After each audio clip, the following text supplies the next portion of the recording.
John, what were the highlights?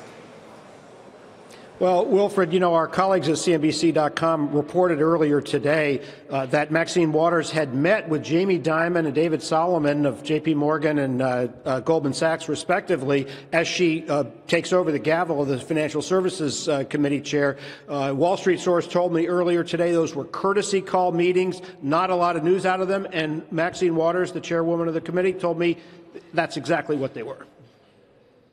I met with Jamie Dimon and others who are CEOs of banks, and we talk.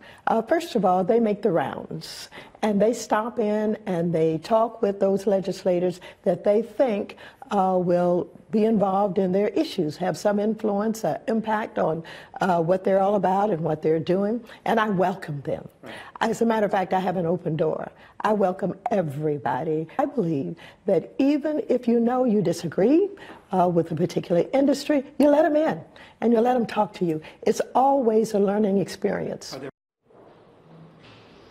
Now, Maxine Waters told me that some of her supposed anti-business views had been exaggerated. We will see how she conducts the committee.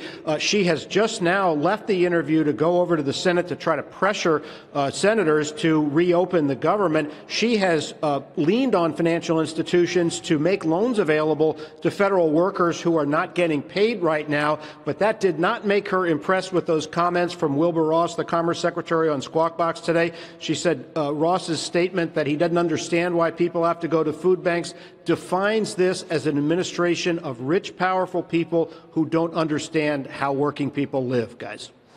John, what about any insights you could get from her about her more medium to long-term perspective as chair of the committee?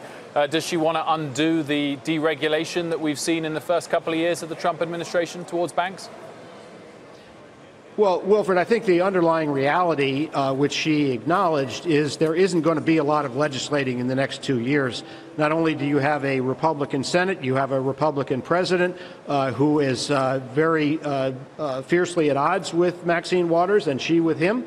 So I don't think it's likely that there are many things that they're going to pass, put on his desk, and he's going to sign. So I think a lot of this is going to be about messaging, about putting Democratic themes out there, and trying to put political pressure on the administration.